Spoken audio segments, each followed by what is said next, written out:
Assalamualaikum warahmatullahi wabarakatuh. Waalaikumsalam warahmatullahi wabarakatuh. Waalaikumsalam warahmatullahi wabarakatuh. Selamat berjumpa teman-teman di pertemuan biogeografi setelah mid semester. Kemarin teman-teman sudah mid semester, kemudian tinggal sekarang kita akan melanjutkan pertemuan kita. Dan seperti yang sudah saya mungkin bicarakan kemarin di pertemuan sama dengan Google Meet ya, Google Meet di sebelum mid semester, bahwa nanti insya Allah 5 pertemuan di awal setelah UTS ini kita akan laksanakan terus dengan Zoom atau Google Meet. Nanti tergantung, coba teman-teman lihat aja psikologi pemberitahunya apakah menggunakan Zoom atau Google Meet gitu nggih. Karena apa? Karena sambil mengingatkan kembali, kemarin kan teman-teman saya tugasi untuk membuat kelompok nggih. Kelompok, kemudian untuk mengerjakan tugasnya nanti mungkin akan saya ingatkan kembali, yaitu tentang membuat deskripsi ecoregion sesuai dengan pembagiannya yang sudah seperti kemarin. Ini kelas E ya, benar nggih? Kelas E atau kelas D ini? C, Pak. Oh, C ya malah ini. Oke. Kelas C ini kemarin ketua kelompoknya sudah mengirimkan ke saya daftar kelompoknya. Nanti yang jelas saya sudah pada mengerjakan atau belum ini untuk tugasnya.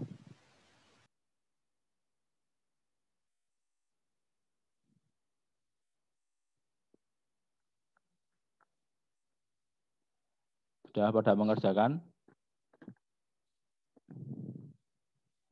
Sudah, Pak, tapi masih proses, ada yang belum. Oke, sudah, tapi ada masih. Ya, Pak, tinggal di.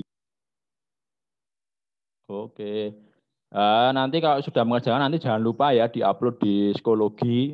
Nanti di psikologi itu sudah ada apa itu wadahnya atau tempatnya. Nanti teman-teman harap segera bisa upload tugasnya. Dan insya Allah seperti yang apa saya sampaikan, kita akan mulai presentasi itu di pertemuan selanjutnya. Di pertemuan minggu depan nanti akan mulai presentasi, dimulai dari apa itu yang kelompok 1 dan juga kelompok yang tentang ecoregion di Sumatera dulu nanti, dan terus berlanjut dan setelahnya.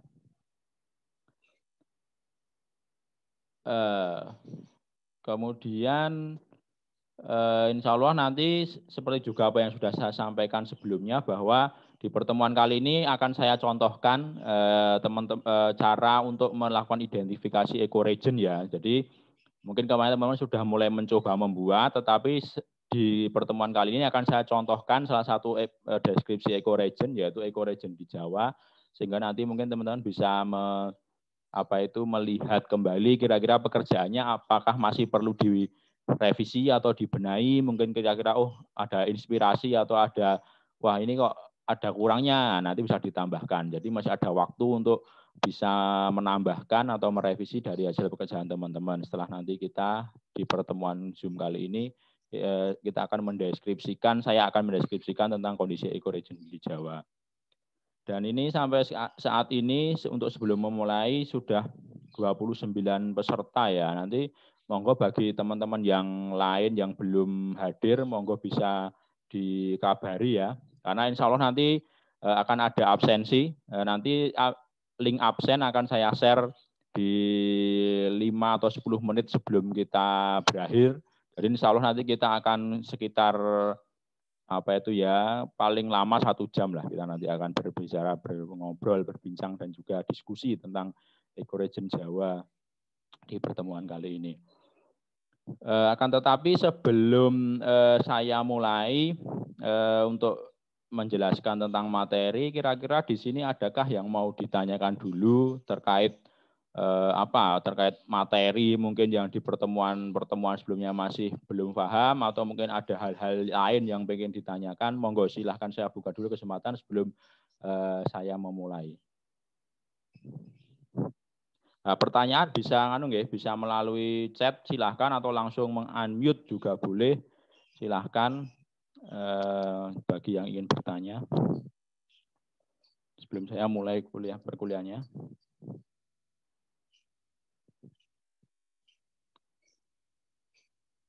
Belum ada? Oh, ini di chat ada pertanyaan dari Mas Dia Siva Akbar. Untuk pertanyaannya yaitu tugas yang diupload PPT atau PDF ya Pak.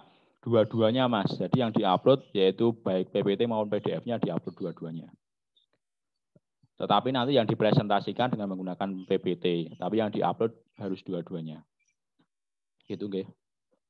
Ada lagi mungkin yang mau pengen ditanyakan sebelum saya mulai?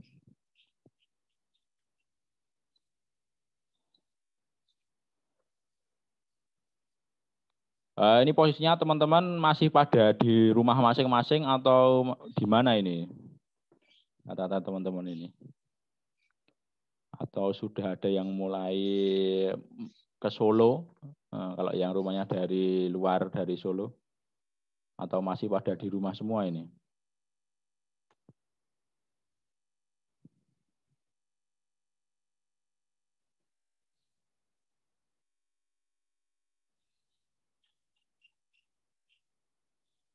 Oke, masih pada di rumah ya.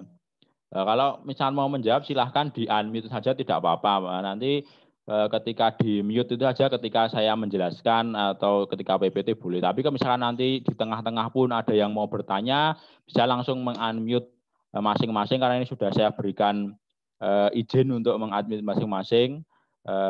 Kalau yang pengen bertanya langsung saja di unmute, memotong apa yang saya bicarakan boleh nanti di tengah-tengah. Jadi jangan ragu untuk misalkan daripada nanti nunggu terlalu lama malah nanti yang bingung tambah banyak. Nah, kalau di tengah-tengah ada yang masih bingung kan nanti biar bisa bertanya. Oke gitu teman-teman, kalau gitu angka baiknya kita dan kemudian satu hal yang saya agak lupa nanti untuk presensi di presensi nanti akan ada form yang teman-teman tuh harus mengisi sedikit ringkasan apa yang materi yang saya berikan di pertemuan kali ini. Jadi nanti di dalam kan nanti saya akan membuat absensi dalam Google Form. Nanti Google Form akan saya share linknya di 10 menit pertemuan terakhir atau di 10 menit terakhir sebelum kita tutup akan saya share dan di Google Form itu ada isian salah satunya nanti yaitu ringkasan pertemuan Zoom kali ini. Sehingga nanti teman-teman saya harapkan untuk tetap menyimak ya. Jadi paling tidak tahu kira-kira apa yang dibahas kali ini ya terus aja di ringkasan. Tidak perlu banyak-banyak, tidak apa-apa. Yang penting intinya, pokoknya apa yang kita bahas di pertemuan kali ini. Sehingga saya harapkan teman-teman untuk tetap mendengarkan sambil memahami apa yang saya terangkan. Sehingga bisa selain mendapatkan ilmu, juga nanti mungkin terkait dengan tugas bisa lebih dielaborasi, lebih diperdalam kajiannya. Mungkin saya tidak menuntut seperti apa yang saya sampaikan, tetapi paling tidak ya sedikit menyinggung ke arah situ. Jangan terlalu kalau bahasanya terlalu melebar itu jangan melebarnya terlalu jauh, jangan. Gitu ya teman-teman ya. Nah, monggo bagi yang belum join silahkan untuk segera disuruh untuk bergabung, tidak apa-apa, tidak masalah. Oke, kalau tidak ada yang mau ditanyakan lagi, saya akan mulai kuliahnya saja. Sebentar, saya bukakan PPT-nya.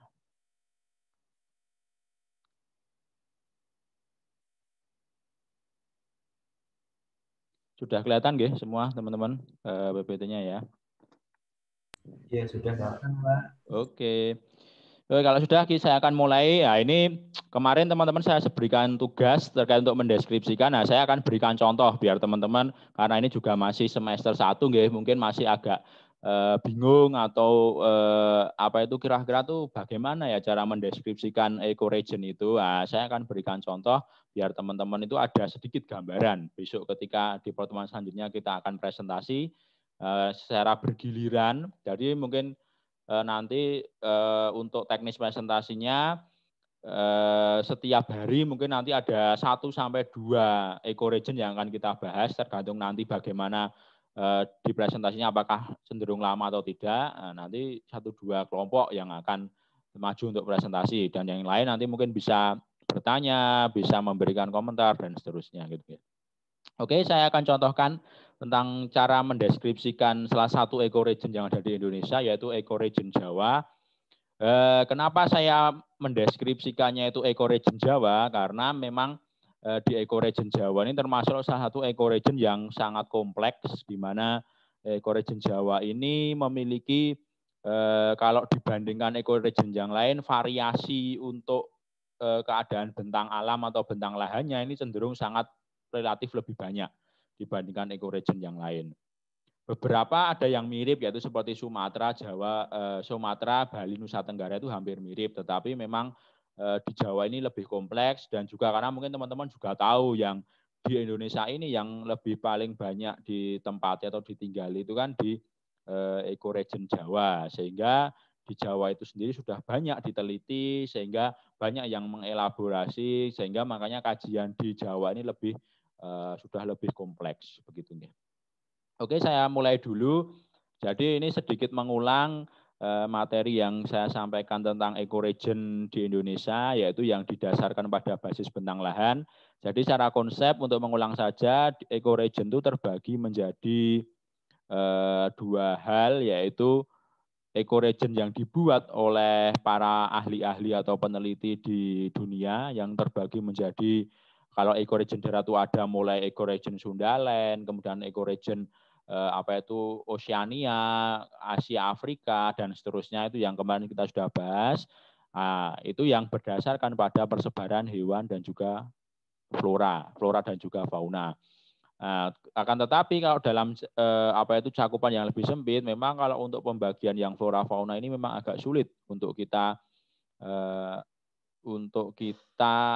kaji secara lebih dalam, sehingga makanya di Indonesia itu muncul peraturan baru untuk pembagian ecoregion yang didasarkan pada basisnya adalah bentang lahan yang dibuat oleh Kementerian Lingkungan Hidup dan Kehutanan, di mana karena dengan basisnya bentang lahan, maka di situ pembagiannya itu didasarkan pada kondisi fisiografis atau morfologi atau kenampaan atas permukaan bumi. Jadi dilihat dari kenampaan atas permukaan buminya. Makanya kalau teman-teman kemarin mungkin sudah membuat, itu ketika mendeskripsikan ecoregion mesti ada istilahnya nanti perbukitan apa. Misalnya perbukitan sinklinal, perbukitan struktural, mungkin ada yang bentuknya dataran aluvial, dataran koluvial, dataran kars. Karena apa? Karena dasarnya adalah morfologi atau fisiografi, yaitu kenampaan atas di permukaan bumi. Apakah dia berupa dataran, apakah berupa perbukitan, apa berupa cekungan, apa merupakan daerah yang bergelombang, dataran tinggi, dan seterusnya. Kan dasarnya seperti itu. Akan tetapi karena walaupun dasar yang digunakan itu adalah fisiografi atau morfologi, maka tetapi karena ecoregion itu sifatnya itu luas, sehingga menyebabkan yang dibahas itu tidak hanya fisiografi saja, tetapi harus di dalamnya membahas tentang deskripsi iklim, membahas tentang deskripsi tanah, membahas tentang deskripsi proses alami yang terjadi, kondisi hidrologi, keanekaragaman hayati atau floranya, termasuk faunanya, dan juga kondisi sosial budaya. Karena di ecoregion sendiri secara pengertian adalah merupakan satu kesatuan sistem yang di dalamnya itu memuat komponen lingkungan ABC, abiotik, biotik, dan culture. Sehingga ketiga komponen lingkungan itu harus dijelaskan ketika teman-teman melakukan deskripsi tentang ecoregion gitu ya. Oke, ya ini kita sudah masuk ke ecoregion di Jawa. Tadi saya katakan kalau teman-teman mungkin membuka kondisi wilayah di Jawa sendiri, kalau teman-teman lihat dari kenampaan dari citra dengan yang menyatakan ada yang data ketinggian, itu bentuknya Pulau Jawa itu seperti ini. Jadi ada yang wilayahnya yang datar, yang utara itu cenderung ada yang datar, di tengah itu berupa tonjolan-tonjolan seperti kalau di kita tuh seperti jerawat-jerawat itu di tengah, kemudian di selatan itu juga ada yang beberapa yang berupa tinggian, ada yang dataran dan seterusnya. Ini adalah kondisi di Jawa. Nah, di Jawa ini sendiri nanti kalau teman-teman melihat ecoregionnya itu akan sangat banyak sekali. akan sangat banyak sekali terbaginya, baik mulai dari yang di ujung barat sampai ke ujung timur. Nah, akan tetapi nanti akan saya ambil saja yang di bagian tengah. Kenapa bagian tengah? Biar teman-teman ada gambaran. Karena kan mungkin sebagian besar teman-teman di sini itu tinggalnya di sekitar wilayah Solo ya, Solo Raya gitulah. Kebanyakan, tapi walaupun mungkin ada juga yang dari luar Solo Raya juga ada. Tapi untuk lebih mempermudah kita membayangkan kondisi wilayahnya, maka saya ambil yang bagian tengah. Karena universitas kita juga letaknya di Surakarta atau di wilayah Solo Raya, sehingga ya saya ambilkan yang bagian tengah saja, biar teman-teman bisa menggambarkan. Nah, menurut klasifikasi tadi, karena ekoregion itu basisnya bentang lahan, maka yang kita bagi adalah kondisi fisiografi, atau yang kita lihat adalah kondisi fisiografinya. Kalau kita buat semacam cross check atau penampang melintang dari wilayah utara selatan di bagian tengah. Jadi ini mungkin kalau melintangnya dari Semarang sampai ke selatan itu di wilayah Wonogiri bagian selatan atau di Laut Selatan. Kalau kita cek itu di Jawa itu terbagi menjadi 3 zona secara umum. Ada zona utara yang letaknya di bagian utara, kemudian zona tengah dan juga zona selatan. Ini dibuat oleh seorang ahli geomorfologi dari Belanda, yaitu Van Demelen, di mana di bagian tengah Pulau Jawa itu terbagi menjadi 3 zona. Zona utara, zona tengah, dan juga zona selatan. Zona utara itu didominasi oleh proses yang dinamakan aktivitas struktural berupa lipatan. Jadi daerah di wilayah utara itu hampir sebagian besar wilayahnya itu merupakan wilayah yang terlipat-lipat atau yang prosesnya di situ adalah terlipat-lipat. Jadi kalau teman-teman belajar di geologi yang sudah saya sampaikan, jadi ada fenomena yang namanya lipatan. Lipatan itu adalah merupakan salah satu struktur geologi yang ini terdapat hampir mendominasi di wilayah bagian zona di utara. Kalau yang rumahnya ada yang daerah Rembang, kemudian di Purwodadi, kemudian di Blora, kemudian di Semarang, itu termasuk wilayah perlipatan. Di situ terlipat-lipat.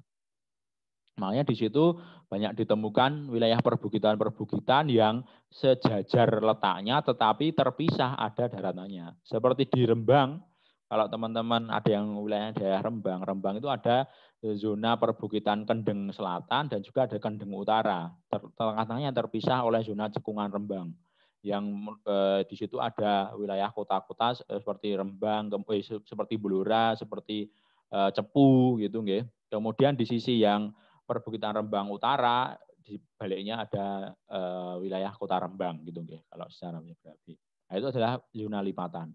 Kemudian di zona tengah ini termasuk di wilayah kita di Surakarta, di Solo Raya itu seperti di Sragen, kemudian Solo, Kartosuro, itu termasuk zona tengah yaitu zona vulkanik dan fluvial. Jadi didominasi prosesnya adalah proses vulkanik. Vulkanik itu berarti proses gunung api. Karena di situ ada gunung Lawu. Termasuk ada juga Gunung Merapi, Merbabu yang di situ juga masih aktif. Bentuk itu. Termasuk juga di situ ada fluvial prosesnya. Fluvial berarti proses apa? Proses karena aliran sungai. Karena apa? Di situ banyak sekali sungai besar. Ya, apa yang paling besar? Bengawan Solo. Kalau di Solo seperti itu. Yang nanti dia mempunyai anak-anak cabang sungai yang banyak sekali sampai ke selatan. Itu di zona tengah. Kemudian di zona selatan, zona selatan itu termasuk yang wilayahnya di Wonogiri, Wonogiri, mungkin Gunung Kidul, Pacitan, itu masuk zona selatan, yaitu zona yang terbentuk akibat proses struktural, yaitu patahan, dan juga wilayah kars. Jadi kalau yang teman-teman yang tinggalnya di sekitar Wonogiri, Pacitan, kemudian Gunung Kidul, itu prosesnya yaitu patahan, diawali dari patahan. Jadi ada bagian yang mengalami patah sehingga ada bentuknya tinggian. Makanya kalau teman-teman tinggal di Wonogiri yang sisi selatan atau di Gunung Kidul yang sisi selatan, itu makanya daerahnya ada daerah yang bergunung-gunung gitu.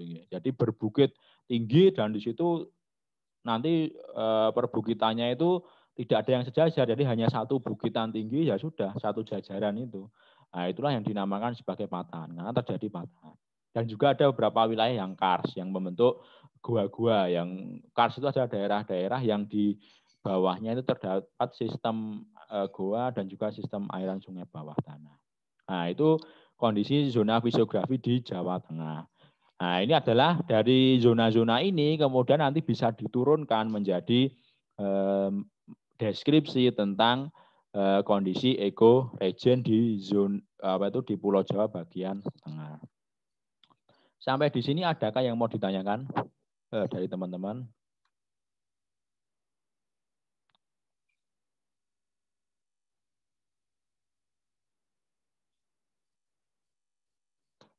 Belum ada yang mau ditanyakan?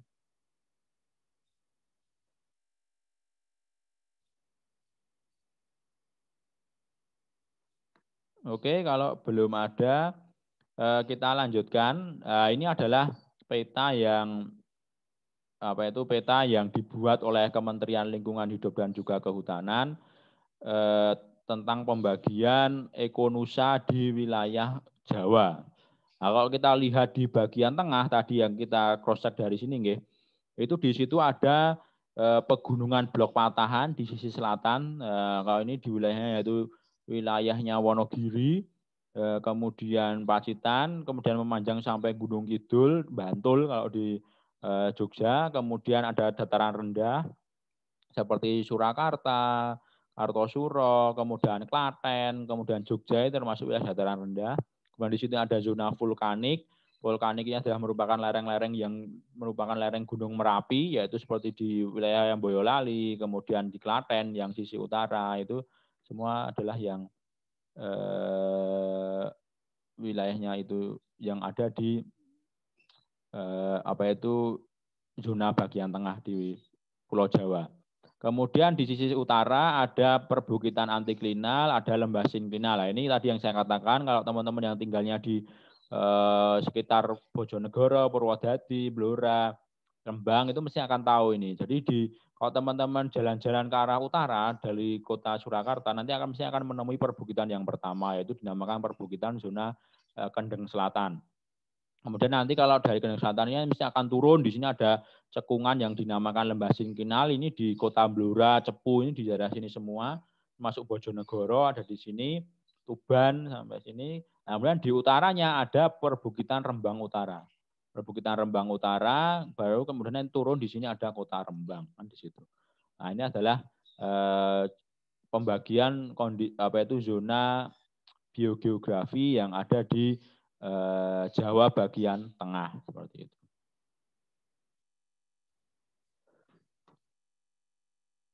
Kemudian kita lanjutkan. Nah, ini kalau peta aslinya ya, tadi saya zoom saja. Kalau ini peta aslinya yang dibuat oleh Kementerian Lingkungan Hidup dan Kehutanan, sebenarnya prinsipnya sama, tidak ada yang berbeda. Kalau ini hanya di yang Jawa bagian timur. Nah, ini untuk menggambarkan pada teman-teman. Sehingga kemarin kalau teman-teman sudah membuat yang deskripsi ekoregion, seharusnya petanya bentuknya seperti ini. Jadi karena teman-teman hanya tinggal mengambil dari website Kementerian Lingkungan Hidup dan Kehutanan, sehingga bentuknya akan seperti ini. Tidak akan jauh berbeda dari ini.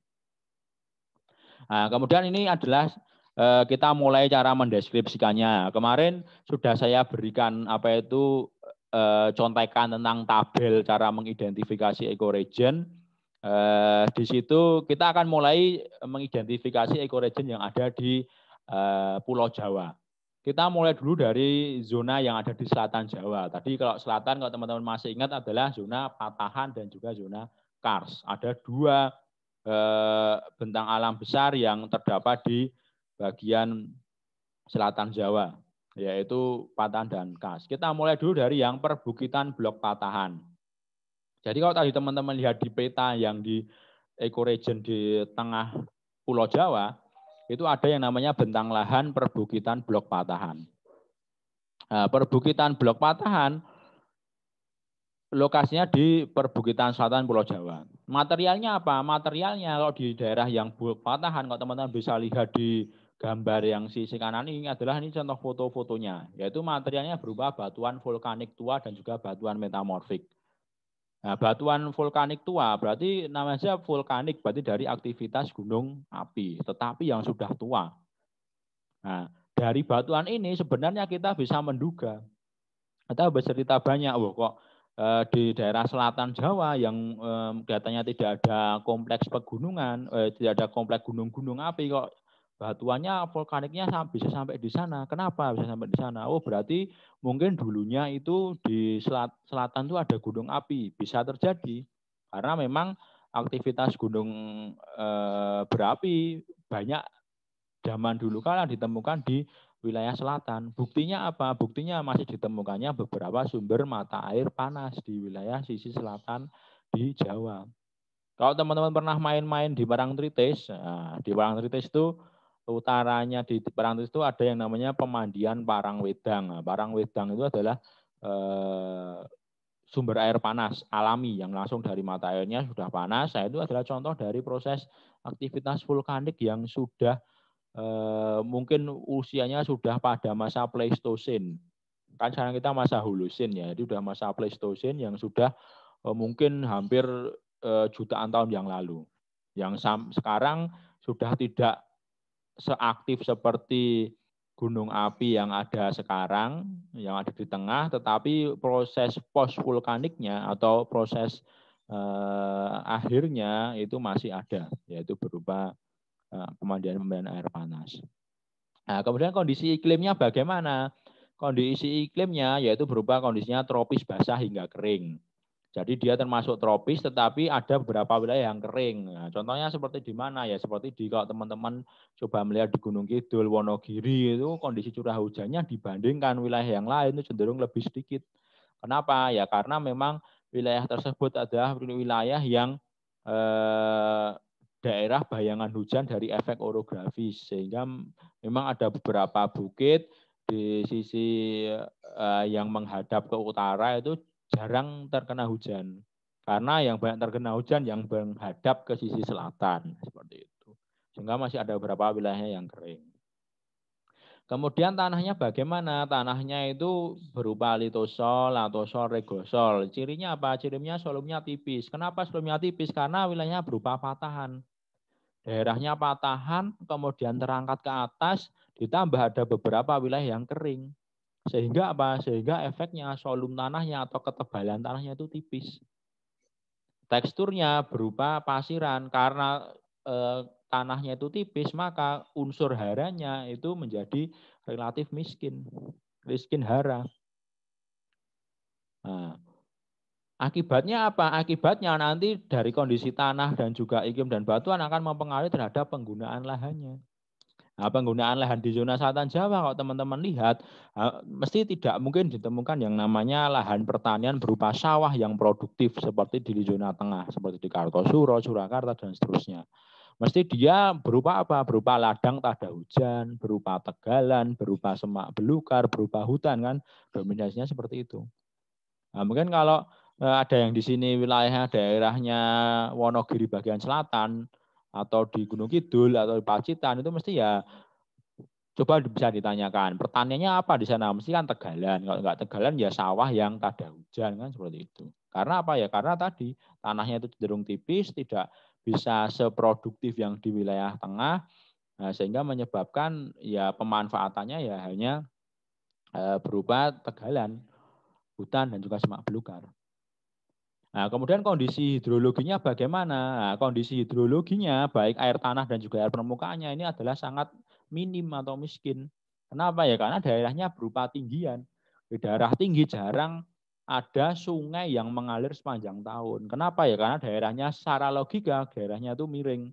Karena daerahnya miring ya air mesti akan terus lolos saja secara otomatis tanpa ada yang tertinggal di situ. Kan seperti itu. Nah, sehingga kondisi hidrologinya mesti minim. Nah, karena kondisi hidrologinya minim, kondisi air tanahnya pun juga menjadi relatif berkurang. Sangat kurang sekali. Makanya kalau teman-teman mungkin sering mendengar berita di wilayah bagian selatan, terutama di Wonogiri yang selatan, kemudian di daerah Gunung Kidul, itu kan mesti terjadi kekeringan saat musim kemarau. Kan seperti itu.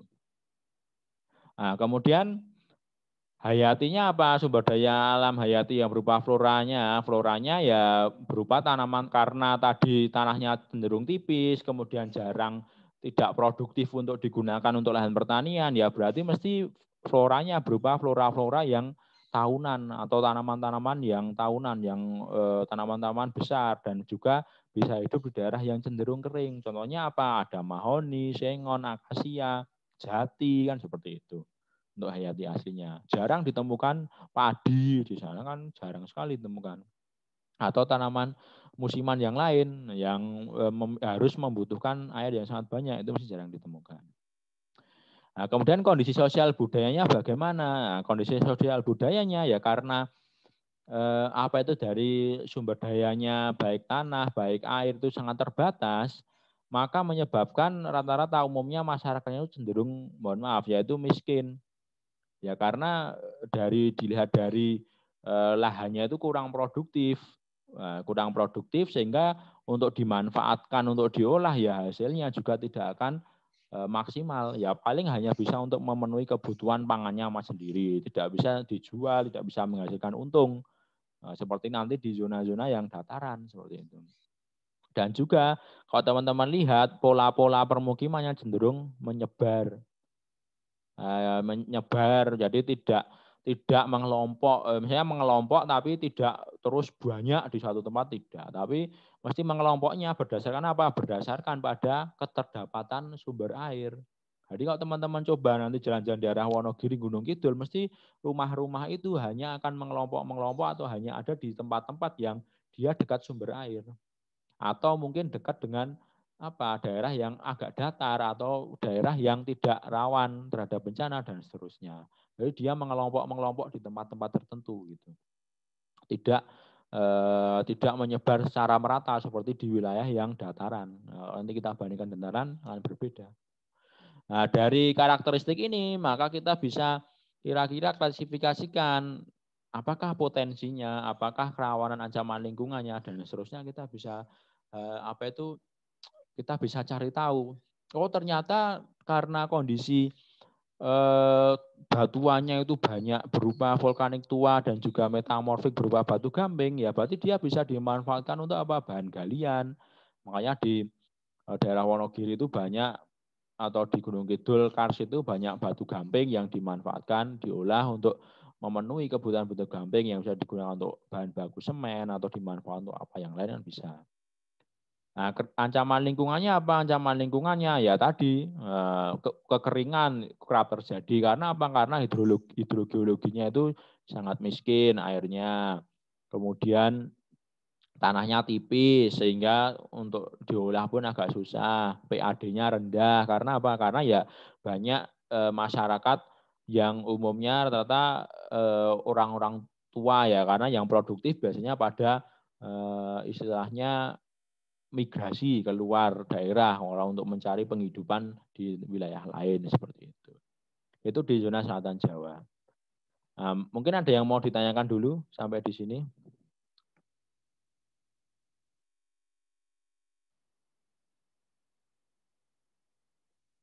Oke, belum ada nggih.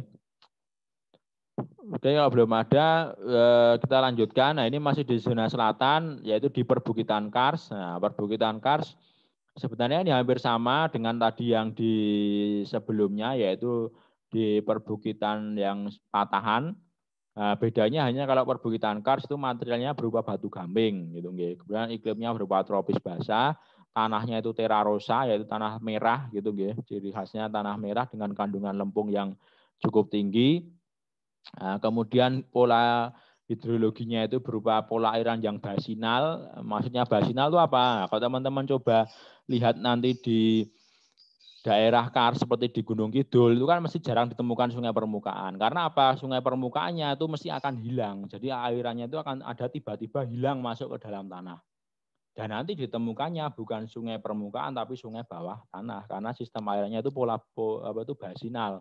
Jadi dia itu tidak ada di permukaan tapi masuk langsung ke dalam tanah dan membentuk airan sungai bawah tanah. Itu hidrologinya. Kemudian hidrogeologinya ya berupa sungai bawah tanah ya. Tetapi kenapa kok perbukitan Kars itu dikatakan kandang cenderung kering? Nah, cenderung kering. Padahal ada yang namanya sungai bawah tanah ya, karena memang sungai bawah tanah itu susah untuk dimanfaatkan. Nah, kedalamannya itu bisa mencapai 200 sampai 300 meter, sehingga untuk dimanfaatkan masyarakat tanpa adanya teknologi yang mumpuni itu akan susah untuk dimanfaatkan.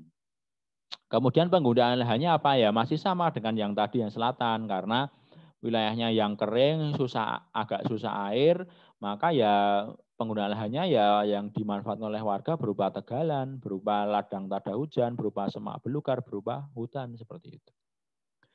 Hayatinya apa ya? Masih sama, yaitu tanah-tanah pohon-pohon yang tahunan yang bisa hidup pada wilayah kering seperti jati, mahoni, sengon, dan seterusnya. Sosial budayanya itu hampir sama, yaitu umumnya karena wilayahnya kurang produktif sehingga ya yang hanya bisa dimanfaatkan itu hanyalah lahan-lahan tertentu saja, tidak semua lahan itu bisa dimanfaatkan. Sehingga ya kondisi orang-orang yang tinggal itu biasanya hanya orang-orang yang tua-tua umumnya yang sudah sepuh-sepuh gitu. Kalau yang produktif, usia produktif biasanya mereka pada migrasi keluar wilayahnya. Keluar wilayahnya menyebar ke berbagai wilayah untuk mencari mata pencaharian. Ya karena di tempatnya lahannya susah diolah, sehingga untuk mencari mata pencaharian itu mungkin agak sulit. Nah, sehingga fenomena tersebut terjadi. Katanya dengan sosial budaya. Nah, kemudian untuk potensinya apa? Potensinya tadi juga hampir mirip. Kalau yang SDA lingkungannya yaitu untuk bahan galian, kalau ancaman lingkungannya yaitu berupa lahan kritis, kemudian kekeringan, PAD rendah, pencemaran air, dan seterusnya. Itu permasalahannya. Ini adalah contoh foto dari kondisi perbukitan Kars. Ini saya ambil di Gunung Kidul, yaitu di daerah Bedoyo. Teman-teman ada yang pernah ke sana atau mungkin tinggal di sana, ini bisa melihat berupa tower-tower Kars seperti ini ya. Jadi berupa bukit-bukit kecil seperti Bukit Teletabis itu di wilayah Gunung Kidul.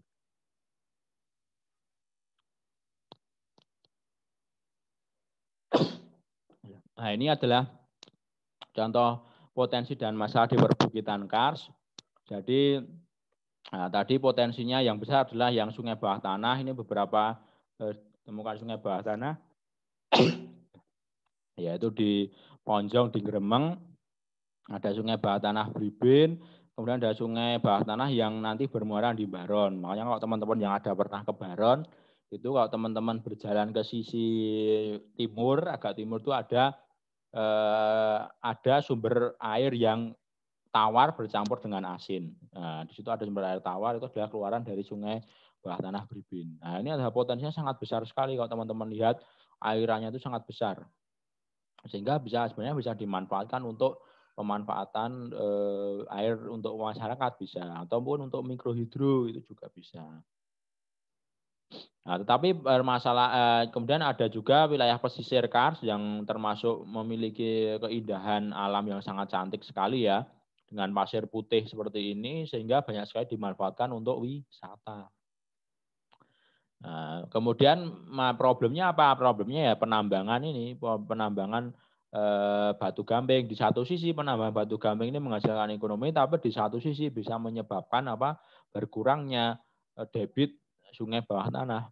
Karena tempat masuknya air untuk sungai bawah tanah adalah dari batu gamping yang berupa bukit-bukit seperti ini, yang menjadi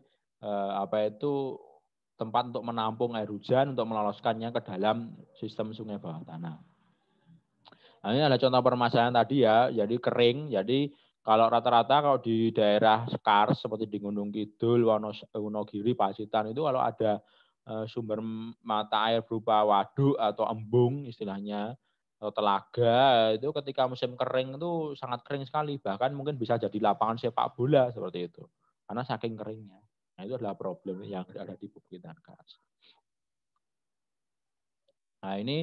Nah, kemudian kita lanjutkan, kita bergeser dari selatan, kita jalan-jalan menuju ke yang zona tengah. Nah, kalau zona tengah, ini didominasi oleh dua proses ya tadi sudah kita jelaskan, yaitu vulkanik dan juga fluvial.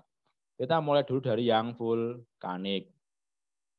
Nah, yang vulkanik, kalau teman-teman lihat di tengah itu banyak sekali jajaran gunung-gunung berapi ya. Gunung-gunung berapi, kalau teman-teman bisa lihat ini jajarannya adalah berjajar-jajar gunung berapi. Mulai dari Gunung Halimun dan seterusnya. Ini bagi yang suka mendaki, sudah berapa yang didaki ini yang Kita mendaki mulai dari Halimun sampai ke Gunung Raung atau Ijen dan juga Gunung Merapi di Jawa Timur. Bukan Merapi yang Jawa Tengah, tapi Merapi yang Jawa Timur juga ada. Nah, ini adalah ada jajaran gunung-gunung yang masih aktif semua. Nah, makanya dikenal ada istilah Ring of Fire. Nah, ini yang dimaksud jalur Ring of Fire kalau di zona Jawa, itu ada di tengah. Nah, ciri khasnya apa? Ciri khasnya, nah, kalau di zona tengah atau di zona vulkanik ini tuh ya materialnya karena vulkanik mesti ya batuan beku dan juga bahan piroklastik karena hasil dari letusan gunung berapi. Iklimnya tropis basah dengan curah hujan yang tinggi. Tanahnya yaitu berupa andosol dengan tingkat kesuburan tinggi, berbeda dengan tadi yang tanah di perbukitan selatan. Kalau di selatan tadi kan cenderung tipis dan juga kurang subur. Tapi kalau di daerah yang vulkanik mesti tanahnya itu tebal dan juga subur. Nah, karena tanahnya subur, maka otomatis penggunaan lahannya juga banyak yang dimanfaatkan untuk lahan produktif, yaitu untuk pertanian, sawah, untuk perkebunan, dan seterusnya. Nah, kemudian dari kondisi hidrologinya, karena dia hidrologinya itu berasal dari gunung, kemudian maka menyebabkan sungai-sungai yang terbentuk pun juga banyak. Aliran-aliran sungai yang terbentuk itu juga banyak, sehingga kondisi hidrologinya juga termasuk surplus atau termasuk banyak sekali potensinya di daerah vulkanik ini. Nah, karena kondisi hidrologi mendukung, tanahnya mendukung, nah, maka kondisi hayatinya yang bisa tumbuh juga sangat banyak sekali, maka diversitasnya itu sangat termasuk tinggi. Nah, sehingga dari sosial budaya juga mendukung apa? Pertumbuhan penduduknya pasti tinggi. Kenapa? Karena banyak orang yang datang ke tempat tersebut. Untuk apa? Ya untuk mengolah lahan, untuk mencari mata pencaharian, dan lain-lain. Kesejahteraannya juga tinggi. Karena apa? Karena lahannya produktif, bisa menghasilkan. Potensi SDA-nya juga tinggi, dan seterusnya. Dan juga nanti banyak permukiman, mesti padat permukiman kalau daerah yang vulkanik. Nah, kemudian potensinya tadi ya tanah subur, air melimpah, dan juga untuk penambangan. Nah, ini penambangan kalau pasirnya ya, pasirnya bisa dimanfaatkan. Mungkin kalau teman-teman yang tinggalnya di daerah, ada yang daerah Klaten, Boyolali, itu ketika Merapi itu mungkin erupsi, menghasilkan pasir, mesti melimpah produk pasirnya. Tapi ancamannya apa? Ancamannya ada erupsi. Ya, jadi ketika gunung api aktif ya mesti harus hati-hati. Kemudian ada ancaman sedimentasi, yaitu karena banyak sekali material sedimen, material pasir yang terbawa mulai proses erupsi itu sehingga yang menyebabkan adanya penumpukan material di wilayah tersebut. Nah, ini adalah contoh dari zona vulkanik. Ini ada di Gunung Merapi Merbabu, ini ada kaki vulkan. Kalau teman-teman lihat kaki vulkan ini kan banyak dimanfaatkan untuk sawah. Ini di Alam Boyolali, Klaten, kemudian di Sleman. Kemudian kalau ini di Dieng, nah Dieng itu kan kalau dilihat di bagian yang datarnya, yang di kakinya ini juga banyak sekali digunakan untuk permukiman dan juga untuk perkebunan. Kalau di sana untuk sayuran ya, untuk kentang. Nah, ini untuk potensi dan masalahnya tadi sudah saya sebutkan juga. Jadi potensinya mesti banyak mata air, sumber air tanahnya itu melimpah, sungainya banyak. Karena tanahnya bagus, bisa banyak untuk pertanian, perkebunan, bahkan untuk beberapa untuk lokasi wisata ya. Karena ada mungkin pemandian air panas, ada mungkin view yang lebih menarik seperti di Dieng. Nah, tetapi kemudian bisa untuk geotermal juga. Karena ada panas bumi yang bisa dimanfaatkan. Tapi ancamannya apa? Ancamannya ada erupsi, ada banjir lahar, dan seterusnya. Itu adalah potensi dan masalah di zona vulkanik. Nah, kemudian dari tengah kita bergeser ke utara. Nah, di zona utara Jawa bagian tengah itu ada yang namanya lembah sinklinal. Tadi kalau secara proses yaitu sama seperti di selatan yaitu struktural, tapi hanya bedanya yaitu lipatan kalau di zona utara. Di zona utara ini berupa lipatan. Nah, salah satu bentang lahannya yaitu adalah lembah sinklinal. Lokasinya di zona Randu Blatung di Purwodadi sampai Sidoarjo. Memanjang dari Purwodadi sampai Sidoarjo.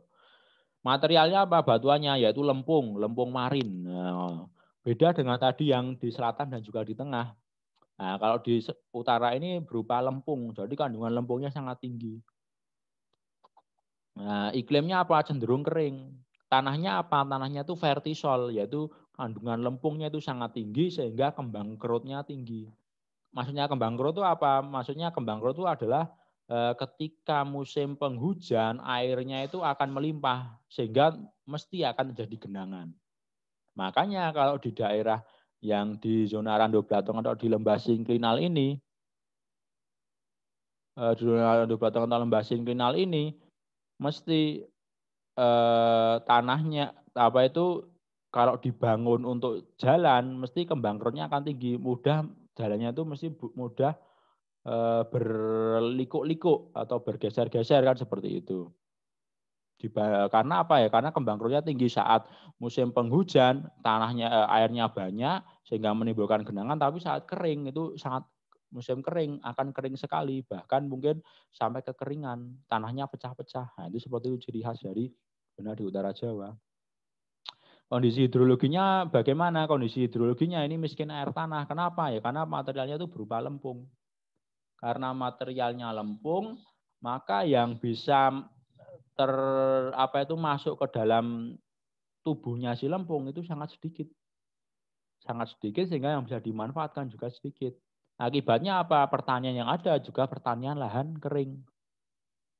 Hayatinya apa ya? Sama di selatan, vegetasinya lahan kering dan tahan suhu udara tinggi. Nah, sosial budayanya apa ya? Umumnya masyarakatnya cenderung agak miskin dan juga sulit berkembang. Karena apa ya? Karena tadi lahannya kurang produktif. Tetapi potensinya apa? Potensinya karena daerahnya itu terlipat-lipat, maka karena ada lipatan-lipatan, maka menyebabkan di bagian bawah permukaannya ada kemungkinan wilayah yang cekungan-cekungan yang bisa menjebak minyak bumi dan gas bumi. Nah, makanya kalau teman-teman lihat di daerah kalau pernah ke Cepu, Cepu di sana ada Pertamina, ada Exxon yang mengolah blok Cepu, yang mengambil potensi minyak, dan juga mungkin beberapa wilayah mungkin kalau teman-teman pernah mendengar ada tiba-tiba ada sumur minyak, mungkin dibuat sumur tapi ternyata ada minyaknya. Itu adalah hal yang sangat wajar ditemukan di zona lipatan. Nah, kekayaannya itu dia banyak sekali jebakan-jebakan minyak dan gas bumi. Tetapi di satu sisi kerawanannya itu juga banyak. Ya apa terkait dengan jelas dari tadi ya, mulai gerakan tanahnya itu intensif, yaitu karena ya daerahnya lempung sehingga tanahnya mudah bergerak, mudah terjadi erosi, mudah terjadi longsor seperti itu. Kesulitan air bersih menjadi problem juga. PAD-nya rendah, masyarakatnya cenderung miskin, nah itu problem juga. Tetapi mungkin satu sisi juga ada mungkin beberapa yang dimanfaatkan untuk wisata, seperti contohnya ini fenomena diapirisme yang jadi di Bledukuwu, di Grobogan, mungkin yang ada pernah ke sana, itu adalah contoh dari letupan gas dari bawah atau gas bumi ya, yang meletup-letup seperti ini sehingga bisa untuk wisata. Mungkin ada juga yang karena air tanahnya tadi ada jebakan-jebakan, baik itu jebakan minyak, jebakan air tanah asin, nah itu juga bisa dimanfaatkan untuk industri garam. Ini di Grobogan, di Lembah Jono, ini adalah contoh dari industri garam yang dari air tanah, bukan dari air laut, tapi dari sumur-sumur gitu, warga yang sifatnya cenderung asin. Nah itu bisa dimanfaatkan. Nah ini tadi yang potensi dan juga masalahnya ya. Nah, potensinya tadi bisa untuk wisata, kemudian bisa untuk ini ya, banyak sekali jebakan minyak dan gas, tetapi problemnya apa? Problemnya ya ini kalau membangun jalan ya pasti akan cepat rusak. Makanya kalau teman-teman lewat daerah Purwodadi, Cepu mesti akan sangat sering sekali menemukan jalan-jalan yang rusak ya, karena memang secara alami wilayahnya ini tidak cocok untuk dibuat jalan. Apalagi jalan aspal mesti akan cepat rusak lagi. Kalau jalannya cor masih mending, masih bertahan lama. Kemudian ada kemungkinan terjadi ini luapan lumpur seperti yang terjadi di Sidoarjo. Ini adalah hal-hal yang wajar terjadi di daerah yang di zona lipatan atau di lembah sinklinal itu sendiri. Nah, kemudian ini masih di zona utara Jawa. Ini di dataran rendahnya, ini sudah masuk ke pantai utara Jawa. Nah, ini pantai utara Jawa ini memang agak sedikit berbeda dengan pantai selatan, walaupun sama-sama pantai, tapi di pantai utara dan pantai selatan itu berbeda. Bedanya apa? Kalau pantai utara kan cenderung berbatasan dengan laut, sementara di selatan berbatasan dengan samudra. Biasanya di pantai utara karena dia dominannya di perbukitannya itu berupa material lempung, sehingga material di pantai utara itu juga cenderung berupa lempung. Sehingga nanti di daerah pantai utara itu banyak mesti daerah mangrove-nya, itu mesti banyak. Kemudian banyak dimanfaatkan untuk tambak, kandungan tanahnya itu masih sama seperti wilayah yang tadi yang di Lembah Singkinanya itu masih sama, karena ya sumbernya dari situ, di dataran rendah atau di wilayah pesisiran di pantai utara. Penggunaannya untuk ada perkotaan, industri, wisata pantai, dan juga tambak. Ini seperti di Semarang itu nggih, sudah mulai ada wilayah perkotaan, industri. Potensinya ya ada jebakan minyak gas bumi masih dimungkinkan ketemu, perikanan laut dan juga tambak. Kerawanannya apa? Ya terjadi sungai dan banjir menaun. Karena apa ya? Karena materialnya lempung, mudah sekali untuk tergenang seperti itu. Kemudian ada fenomena banjirop yang terjadi mungkin di Demak, Brebes yang hampir sebagian besar itu sering tergenang rob. Semarang itu juga sering. Kemudian ada bangunan mudah rusak, infrastruktur dan bangunan mudah rusak karena ada gerakan tanah, karena materialnya lempung sehingga tanah mudah bergerak, itu adalah hal yang wajar. Nah, termasuk kondisi sosialnya. Nah, ini adalah contoh potensi dan masalahnya. Kalau teman-teman lihat, ini potensi masalah utama ini saya contohkan di Indramayu, itu ada abrasi, ada fenomena air bersih yang berkurang karena ada intrusi air laut, ada proses masuknya air laut ke dalam air tanah, dan seterusnya. Ada sedimentasi juga, ada sedimentasi yang mengumpul di selatan, tetapi manfaatnya ada, bisa dimanfaatkan untuk tanaman mangrove ini sebagai ekosistem alami bagi berbagai macam fauna, satwa, kemudian hasil ikannya melimpah, kemudian bisa untuk tambak garap dan seterusnya, untuk industri dan seterusnya seperti itu. Nah, oke, kira-kira itu materi tentang ekoregion di Jawa. Sampai di sini adakah yang mau ditanyakan dulu dari teman-teman? Silahkan untuk bertanya, monggo.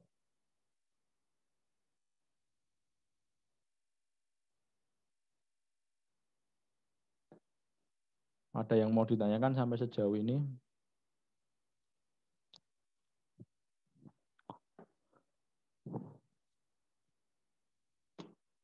Oke, ini ada yang bertanya, Mas Dias lagi, Mas Dias Siva Akbar. Nah, izin bertanya Pak, asal mula pembentukan pegunungan Kars itu bagaimana? Oke, asal mula pembentukan pegunungan Kars yaitu sebenarnya prosesnya dulunya kalau Kars itu kalau dilihat dari materialnya kan batu gamping. Batu gamping itu asal mulanya berasal dari terumbu karang. Terumbu karang itu dari mana? Berarti dari lingkungan laut dangkal. Jadi dulunya perbukitan Kars itu merupakan lingkungan laut dangkal yang kemudian lautnya itu mengalami bisa penurunan muka air laut atau peninggian wilayah daratannya sehingga terumbu karang itu tidak terendam air lagi. Karena terumbu karang tidak terendam air lagi, maka terumbu karang akan membatu. Terumbu karang membatu, kemudian nanti membatu itu membentuk batu gamping nanti akan terpapar oleh hujan sehingga menyebabkan dia mudah larut sehingga membentuk yang namanya bentuk-bentukan yang ada di bentuk lahan kars mulai dari sungai bawah tanah, gua dan seterusnya. Nah, secara mudahnya terbentuknya bentuk lahan atau pegunungan kars itu seperti itu. Jadi dulu wilayah wilayah laut dangkal yang terangkat atau wilayah laut dangkal yang dia mengalami penurunan muka air laut seperti itu. Bisa terjadi dua itu. Mungkin ada yang lain yang mau ditanyakan.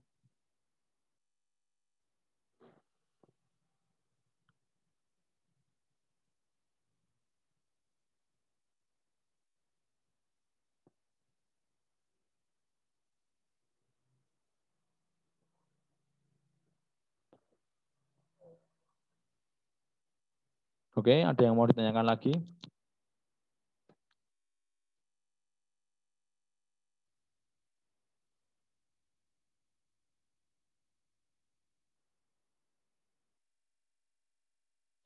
Oke, kalau tidak ada yang mau ditanyakan, tidak apa-apa, mungkin ini masih pada malu-malu ya. Nanti silahkan bisa ditanyakan saya kalau misalnya ada yang belum jelas melalui via WA boleh atau via psikologi juga boleh. Insya Allah nanti akan saya jawab di situ. Saya ingin karena tidak ada yang bertanya, saya ingin mengingatkan kembali saja bahwa jangan lupa terkait tugas kelompoknya ya. Nah, tugas kelompoknya di kelompok ini sudah mengirimkan apa itu nama-nama anggota beserta nomor kelompoknya, dan insya Allah di pertemuan minggu depan kita akan mulai presentasi dari kelompok 1 dan 7 dulu di Pusat Pengelolaan Ekoregion Sumatera, nanti dilanjutkan yang 28, yang 39, 4, 10, 5, 11, dan terakhir nanti yang 6, 12. Jadi berurutan seperti itu. Nah, makanya nanti mohon untuk yang di minggu depan, yang kelompok tim Sumatera untuk disiapkan agar bisa ikut join semua, termasuk yang Kalimantan juga dipersiapkan, karena mungkin nanti kalau bisa langsung dua lokasi, atau mungkin nanti satu-satu, ya kita lihat besok kondisinya bagaimana. Itu guys, jangan lupa, dan juga jangan lupa juga untuk di-upload di psikologi hasilnya yang dalam bentuk MS Word dan juga PowerPoint. Yang MS Word ini boleh dalam bentuk PDF juga boleh. Kalau PowerPoint harus dalam bentuk PPT. Begitu.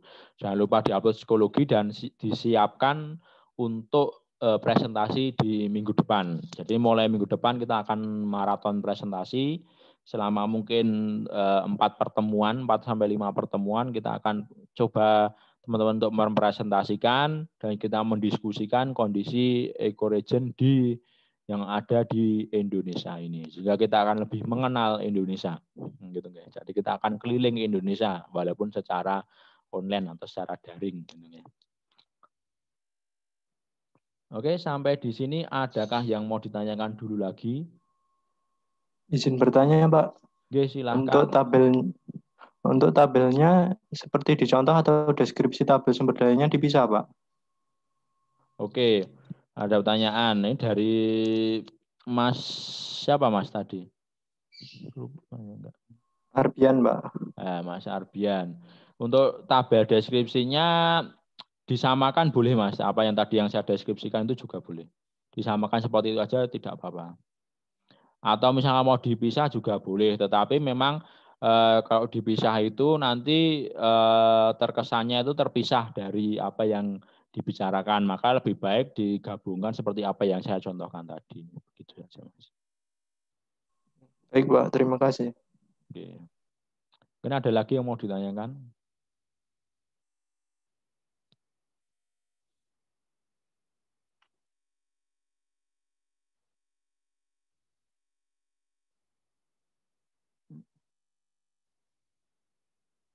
Ada yang mau ditanyakan? Oke, kalau tidak ada yang mau ditanyakan, untuk link absensi sudah saya kirim di chat ya, mohon bisa di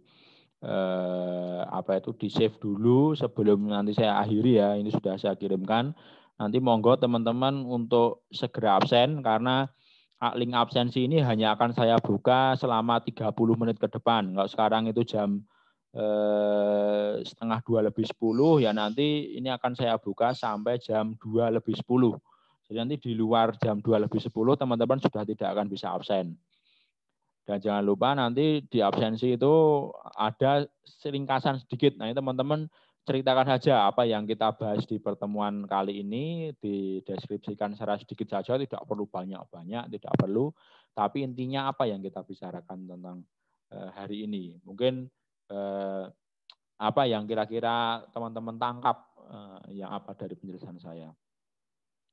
Oke, sudah men-save semua ya, itu link untuk absensinya. Jangan lupa untuk absen, karena ini nanti akan jadikan absensi.